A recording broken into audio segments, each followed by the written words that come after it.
Stan Lee, for all he wrote, and I did a lot of his scripts, but he's never won an award for writing. In 40 years, not one.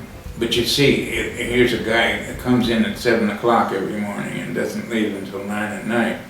He was only 17 when his uncle told him, look, I've got nobody to work on bringing these books out, but I got the books, so you get them going out. And a lot of these guys, by the time they were 19 or 20, they were already established professionals. I was 24 and just getting in. He says, you're an old man to get into this field. Marvel had such a different atmosphere than DC. It was chaotic. You never knew how long they were going to keep it on publishing.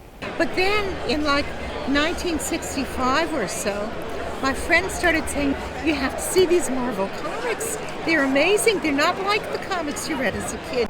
DC was very hidebound. They were still stuck in the 50s. You know, a Marvel had passed them by sales-wise.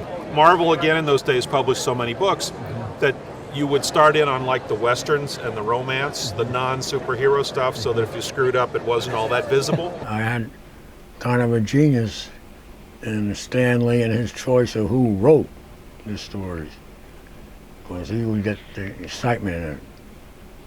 And he'd give the names and excitement. Stan Lee was right across the top, big letters. Done by Stan Lee and Jack Kirby. That was it. You had to promote yourself. You're an agent now, too. In those days, we were drawing not from full scripts. It was the Stan Lee way.